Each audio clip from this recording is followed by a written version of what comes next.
What's going on, man? Welcome back to the channel. Welcome back to the basement. I'm Ron. Today we're going to go over my top 3 trade targets for week 8. Now, the way that I came together with this list is there's this tool that comes out on Reddit every week. I actually think it's a great resource. It's the trade value chart that comes out with Reddit.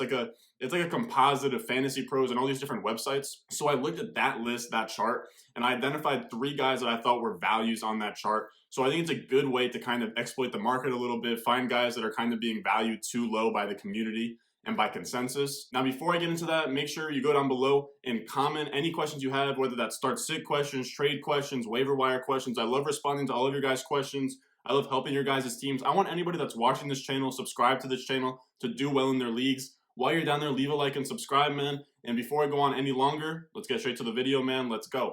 I know I'm critical. My nitty bag, my kitty boots. I got the juice, I got the juice. The first player that I'm trying to buy everywhere is Tyler Lockett.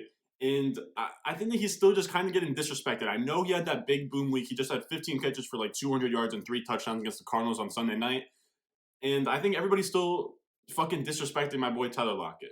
He's wide receiver 13 on Reddit's trade value chart. For me, he's a firm wide receiver 1. I don't even understand how he's outside the top 12. I know he's wide receiver 13. I know he's technically a wide receiver 1. He's like a fringe wide receiver 1. I think he's a firm wide receiver 1. For me, after Michael Thomas, Hopkins, Julio Jones, Tyreek Hill, and Devontae Adams, I think firmly in that conversation is guys like Calvin Ridley, Keenan Allen, Tyler Lockett. Tyler Lockett for me is like a top 8 wide receiver, and I don't see how he still isn't getting respected like that among the consensus. So I know that he did just have a big boom week, and we don't want to buy high, but we can buy at market price if he's still being undervalued at wide receiver 13. Now, this offense has always been one that's run heavy. It's not the most pass heavy offense, but this year it's different. Chris Carson, he's been banged up, and they're finally letting Russ cook. Whether that's because of Chris Carson or not, I think that kind of just plays into it. But they've been averaging 39.3 pass plays per game, which is 9th in the league, and they have an awful defense. Jamal Adams has been hurt, and their defense is 28th in defensive DVOA and allowing the 10th most points per game. So with that shitty defense, usually that Seahawks defense, they've had a sick defense. Remember, they had Legion of Boom, you had Sherman, you had Browner, Earl Thomas, Cam Chancellor, Bobby Wagner. They had a sick defense, but now it's all kind of fell apart. It's literally just Bobby Wagner and just whoever. I know they just got Carlos Dunlap today, but I'm really not. That's not saving the defense. I know Jamal Adams will come back. The defense will get slightly better, but it's still going to be league bottom. They're still going to pass plenty of times. And here's the thing, too. DK Metcalf, I know he's in that same wide receiver group, and I know that that's scary, but Lockett's getting wide receiver 1 volume. It's not like he's just being, like, hyper-efficient, doing the most of not a lot of targets. He's 7th in the league in target share with 27.8% of the target share in Seattle, and he's top 10 in targets with 58 right now. That's top 10 in targets with 58 with 1 less game played than the rest of the playing field. On a per-game basis, I'm pretty sure that's like a top 7 number. So for me with Tyler Lockett, you're getting him at a wide receiver 13 price.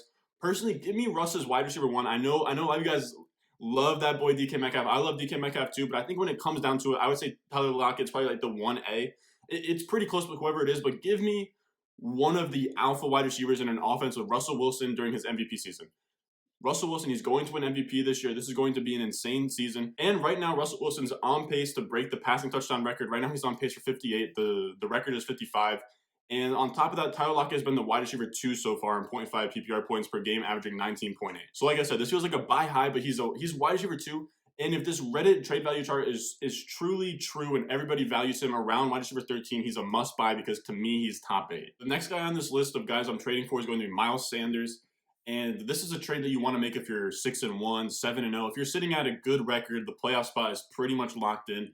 Because if you're fighting for that playoff spot, you really don't want to trade for an injured player. But I think Miles Sanders is probably my favorite injured running back to target right now. He's the RB13 in Reddit's trade value chart. And I think once he comes back, he's going to be a top 8 option. So to get a top 8 running back and just have him sit for 2 games, because he's hurt this week. He's probably going to sit out. He's probably going to sit out this week, and then you'll sit out that bye week, and then you'll get him in week 10. But let's zoom out. Let's look at what he was doing from weeks 2 to 5. He got hurt in week 1. He got hurt in week 6. I know he's been kind of injury prone, but I like the idea of he sat out last week. He's probably going to sit out this week. I hope he does, and then he sits out the bye week. That's 3 weeks to get fresh. Then you have him from weeks 10 through 16. But in those weeks 2 to 5, he averaged 18.25 touches per game, 103.25 yards per game, 0.75 touchdowns, 15.7 fantasy points per game, and he was the RB10 during that span. Now, RB10 doesn't really add up because I just said that he's going to be the RB8 or a top 8 running back moving forward. Well, if he was the RB10 during that span of weeks, how is he going to be the RB8. But here's the thing. He was a top 10 running back during a brutal stretch. Those 4 games were against the 49ers, Rams, and Steelers. He only had one opponent that was not in the top 7 in allowing the least amount of fantasy points to opposing running backs. If you combine those 4 defenses, so Cincinnati, the Niners, Rams, and Steelers, that would be the 8th best defense in opposing fantasy points per game allowed to running backs. So these were elite defenses against the run, against opposing running backs, and Miles Sanders was still the RB10. So how does that back half look? Let's say he sits out week 8, he sits out week 9 because of bye, he comes back in week 10. Well, in that last stretch of 7 games, 3 out of those 7 games are against bottom 12 teams in fantasy points allowed to opposing running backs. Those are easy cakewalk matchups, those which he hasn't seen before. So those are going to be 3. One of them is going to be a blow-up game, and he's shown that he's matchup-proof of what he did before, and now he gets light defenses in the back end of the season while you're trying to win in the fantasy playoffs.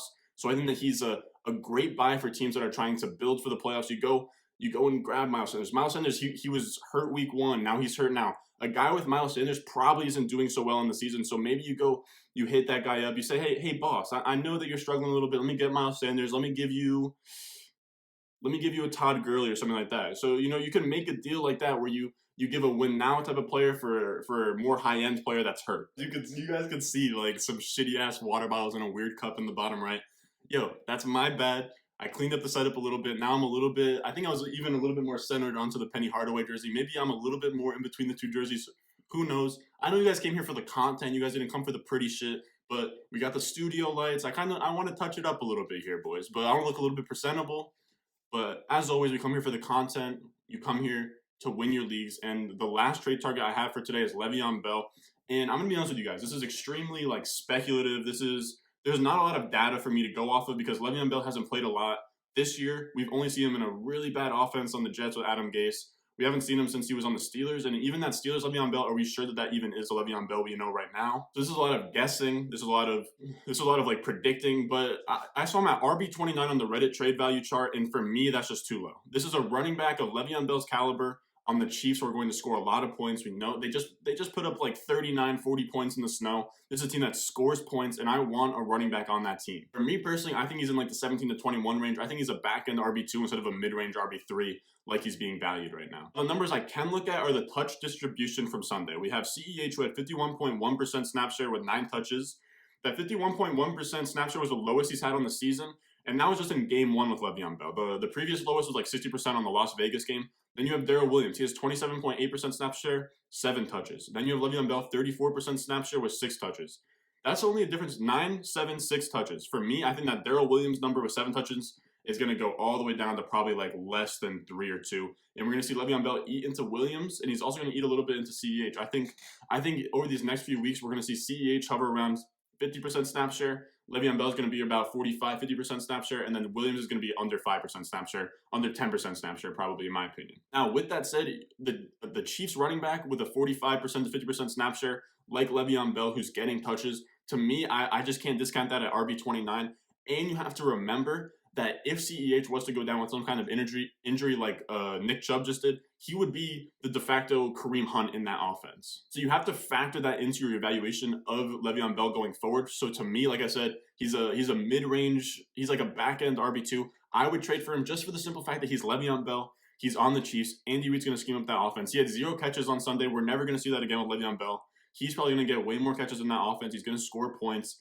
I think that he's a great add in fantasy right now. I think he's a great trade target. If people value him at RB29, I know people that have him and held on to him since he was on the Jets are probably going to be a little bit more reluctant. But if around the industry the consensus truly is RB29, this is a guy I'm going to go out and grab because I know a lot of people use this tool on Reddit.